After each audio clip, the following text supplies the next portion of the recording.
ये पूरा जो आप प्लॉट देख रहे हैं, ये प्रोटेक्टेड कल्टीवेशन के तहत, संरक्षित खेती के तहत यहाँ कैप्सिकम की यहाँ फसल उगाई जा रही है। साथ में उधर आप जो देख रहे हैं, इधर टमाटर की फसल है। जो गर्मी का ये समय आ चुका है, तो इस समय में आप लोग देखते हैं कि विभिन्न प्रकार की बीमारियां भी प्रोटेक्टेड कल्टीवेशन में आती हैं, शिमले मिर्च में आती हैं।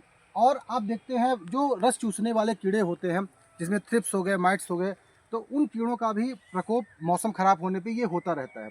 तो आप जगह जगह पे देख रहे हैं, आप जैसे आगे ये देखते हैं, इधर जो आपका एरिया है, ये ये जो आप देख रहे हैं, ये पूरा जो है, ये फेरोमोन, ये ट्रैप है, ये चिपचिपा, ये प्लास्टिक का एक प्रकार का पीला पीला है, जिसमें जो है ग्लू लगा रहता है। तो जो रस चूसने वाले कीड़े होते हैं, इसके पास आ करके चिपकते हैं, तो इनकी पॉपुलेशन को हम लोग नियंत्रित करते हैं। तो ये पूरा जो प्लॉट है प्रोटेक्टेड कल्टीवेशन का, तो यहाँ शिमले मिर्च की खेती है, जिसको सप्लाई अलग अलग जगहों में की जाती है। भारत सरकार का जो एनएसडीसी है, वो वोकेशनल एजुकेशन के तहत एग्रीकल्चर सेक्टर में भी ये लगातार काम कर रहा है। और जो अलग अलग राज्य की सरकारें हैं, अपने विद्यालयों में vocational education national skill qualification framework के तहत इस प्रकार के कोर्स, प्रोटेक्टेड कल्टीवेशन, फ्लोरिकल्चर, इस प्रकार के कोर्सेज यहाँ चला रही हैं। जिसके तहत हमारे साथ में है अतुल कुर्मी सर हैं, जो skill venture private limited company में ये कार्य भी कर रहे हैं। और अलग अलग जगहों में वोकेशनल एजुकेशन, जो एग्रीकल्चर के कोर्सेज चल रहे हैं, तो उसको कंट्रोल भी करते हैं। तो इनसे हम जानेंगे कि सर, क्या सरकार की मंशा है ये वोकेशनल एजुकेशन को लेकर के। देखिए, अभी आगामी समय में जो गवर्नमेंट जिस प्रोजेक्ट पे अधिकांशतः काम कर रही है, तो देश में बढ़ती हुई अनएम्प्लॉयमेंट के लिए भारत जो एक ऐसा देश है जहाँ पर सबसे ज़्यादा जो है ना एग्रीकल्चर फील्ड है। तो बायो फर्टिलाइजेशन और बायो एग्रीकल्चर के लिए सरकार प्रयासरत है, और इसी फील्ड में वो ये चाहती है कि हमारे युवा जो है ना, एक ट्रेंड बन गया है कि आईटी कल्चर और दूसरी सेवाओं में जाना चाहते हैं, और जो हमारी मूलभूत जो अर्थव्यवस्था है, जो एग्रीकल्चर से जुड़ी हुई है, जो हमारी देश की इतनी पॉपुलेशन के लिए प्रोडक्शन पैदा करती है, तो उस ओर रुझान ना होकर जो दूसरे व्यवसाय की ओर रुझान जा रहा है, उसको डेवलपमेंट करने के लिए गवर्नमेंट ने जो है ना वोकेशनल एजुकेशन के तहत एग्रीकल्चर को शामिल किया है। स्टेट के अंतर्गत जो मतलब निकटस्थ जो स्कूल हैं, उसमें विद्यार्थियों को कौशल विकास के अंतर्गत इस स्किल पर काम किया जा रहा है कि वो आधुनिक रूप से कृषि को अपनाते हुए उसको रोजगार का साधन बनाए। उसी के तहत ये हमारे एक VT हैं विपिन शुक्ला जी, उन्होंने ये पॉली हाउस डिज़ाइन किया है, जिसके अंतर्गत अभी वोकेशनल एजुकेशन के तहत ही गवर्नमेंट के अंदर एक ऑन द जॉब ट्रेनिंग की जाती है मई में।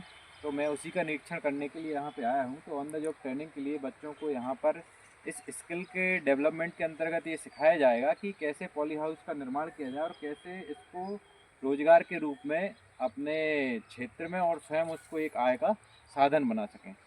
तो बेसिकली ये है कि गवर्नमेंट का रुझान इस ओर है कि अपने क्षेत्र में अपने सीमित संसाधनों का उपयोग करके एक एग्रीकल्चर का स्टूडेंट उसको अपनी आय का साधन बना सके और दूसरों के लिए भी प्रेरणा स्रोत बन सके।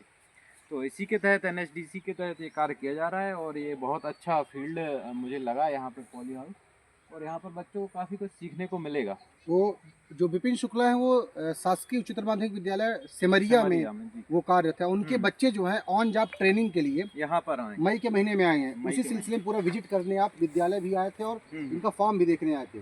क्योंकि अक्सर देखा जाता है कि ज़्यादातर विद्यालय जो ऑन जॉब ट्रेनिंग का काम करवाते हैं, कई कई जगह ऐसी कमियां देखने को आती हैं कि अच्छे फार्म नहीं है आसपास, तो वो कहीं का कुछ भी करा देते हैं। सब्जेक्ट उनकी वो नहीं, लेकिन दूसरी सब्जेक्ट में करा देते हैं। ये जो 9th और 11th में जो सब्जेक्ट हैं, उसके अंतर्गत ही ये पॉली हाउस भी उसी कोर्स को शामिल करता है। तो एक वो भी एक बेनिफिट है बच्चों के लिए कि वो उसका भी प्रैक्टिकल एक्सपीरियंस यहाँ पे कर सकेंगे। और कौशल विकास का मूल आशय भी ये पूरी तरीके से है कि जब तक बच्चे खुद नहीं करेंगे, हाँ, कितना भी आप पढ़ लीजिए, लेकिन खुद काम करके प्रैक्टिकल नहीं जब तक देखेंगे। नॉलेज नहीं होगा, तो इसीलिए तो वोकेशनल एजुकेशन का कोर्स आया है कि प्रैक्टिकल एक्सपीरियंस बच्चों को हो सके, और इसमें जो आने वाले जो कीट प्रबंधन है, जो बायो फर्टिलाइजर है, इनको कैसे यूटिलाइज करना है जिससे कि वो मतलब सीमित संसाधनों में अधिक प्रोडक्शन ले सकें, और साथ में मार्केट की जो सेलिंग प्रोसेस है उसका भी आयात निर्यात का जो है हिस्सा बन सकें, उसके लिए भी यहाँ पर मतलब कार्य किया जाता है। तो ये जो फार्म हम लोग देख रहे हैं प्रोटेक्टेड कल्टीवेशन का, बहुत ही साफ स्वच्छ फार्म है। पूरी फसल आप देखिए, किसी में किसी प्रकार की बीमारी का इन्फेक्शन नहीं है, जबकि मौसम भी ख़राब हो रहा है। हाँ, पर कीट प्रबंधन के लिए भी यहाँ हाँ, पे ये लगाए गए हैं फेरोमोन फॉरेस्ट। ट्रैप्स वगैरह अधिक से अधिक ये लगाए हैं। और बाहर चार्ट भी मैंने देखा है, चार्ट पर भी सारे इंस्ट्रक्शन लिखे हुए हैं कि कब पानी कैसा ड्रिप इरिगेशन से कैसे उसको मतलब प्रॉपर कब पानी देना है, कब फर्टिलाइज़र यूज़ करना है। तो एक मतलब प्रॉपर तरीके से इसको डिज़ाइन किया गया है, जो काफ़ी अच्छा है। चलिए सर, ये आप आए, समय दिए यहाँ इस फॉर्म जी, में, अरे बिल्कुल। बहुत बहुत बहुत बहुत ये धन्यवाद। देखिए, ये फसल भी आना स्टार्ट हो हाँ। गई है, यहाँ पे लगना स्टार्ट हो गए हैं फ्रूट्स। और जो ये क्रॉप जो है, इसका प्रॉफिट की थोड़ी बहुत यदि बात करें तो प्रॉफिट के बारे में क्या आपकी राय है? प्रॉफिट तो बहुत है, जितना कर लेंगे उतना प्रॉफिट है, पर ये है कि 1 एकड़ में लगभग 30 टन मिनिमम जो है निकलता है। कुछ किसान तो 40 टन भी निकालते हैं, कुछ 45 टन भी निकालते हैं। मैं ज़्यादा नहीं ले पाता हूँ क्योंकि मेरे पास जो है काम के बहुत सारा अधिकता रहती है, तो मुझे कई अन्य जगहों पे भी अपना फोकस काम करना पड़ता है। ये लेबरों के उसमें रहता है, मैं सुबह शाम इसमें आके अपना आउटपुट देता हूँ। नहीं, इसमें एक जो मेन जो तो समस्या होती है किसानों को अधिकांशतः, कि वो मेहनत कर लेते हैं, प्रोडक्शन भी कर लेते हैं, पर जब बात सेलिंग की आती है तो उनको एक प्रॉपर मतलब माध्यम नहीं मिल पाता है कि वो कहाँ पर अपने नहीं, प्रोडक्ट को सेल करें। सेलिंग इसकी वेजिटेबल में तो सेलिंग की समस्या नहीं है। मैं तो कभी आज तक लगभग मैं 2018 से स्टार्ट किया हूँ, तो आज तक मैं मंडी का नहीं गया हूँ एक बार भी कि मैं जाके मंडी में इसको बेचा हूँ।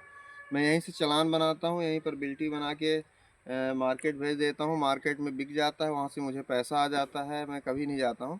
फिर भी एक एवरेज देखा जाए तो ये क्रॉप हमारी जो है ना, तो 4 महीने में कम से कम 5 लाख रुपए जो है मिनिमम, इतना तो देखी जाएगी खर्चा निकालने के बाद एक एकड़ में। अच्छा, ये चीज़ जो मेन, क्योंकि अगर हम 30 टन के हिसाब से अगर मान के चलिए, अभी जो प्रेजेंट का रेट है तो 30 रुपये है, अभी गर्मी आएगी तो 40 रुपये 50 रुपये भी जाएगा। तो अगर 30 रुपये भी मिनिमम रेट लेके चले तो 9 टन का जो है तो 9 लाख रुपए होता है, और मैक्सिमम जो खर्चा है इसमें तो 2 से 2.5 लाख रुपए क्रॉपिंग का है।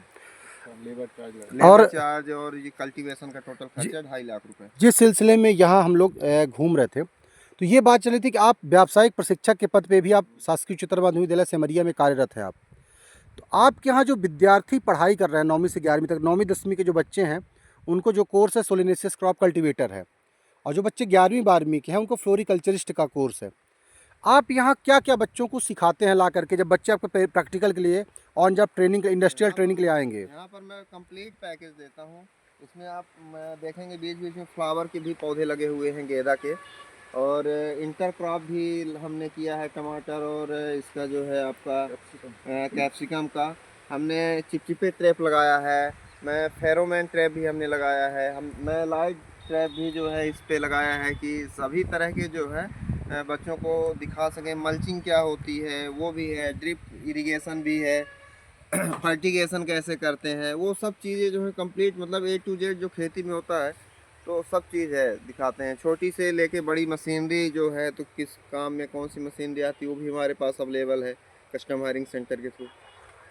तो मैं यहाँ जो है किसानों मतलब बच्चों को A to Z जितनी भी जानकारी होती है कास्ट ऑफ कल्टीवेशन की, कल्टीवेशन प्रैक्टिसेस की, कंप्लीट अवेलेबल है और सब दिखाते हैं। बहुत बहुत धन्यवाद डॉक्टर विपिन शुक्ला आपका, और बहुत बहुत धन्यवाद अतुल सर कि आप भोपाल से यहाँ पधारे आप, अच्छा और लगा मुझे यहाँ पे। सीधी जिले में आकर के आप इतना भ्रमण करके आप सही रिपोर्ट बना करके आप वोकेशनल एजुकेशन मध्य प्रदेश का किस दिशा में जा रहा है और किस प्रकार से हमारे देश के युवा उन्नति करेंगे, तो सही रिपोर्ट आप फील्ड में आकर के बना पाएंगे, तब रिपोर्ट दे पाएंगे किस प्रकार से ऑन जॉब ट्रेनिंग का प्रोग्राम मई में यहाँ चलेगा। बहुत बहुत धन्यवाद सर। Thank you.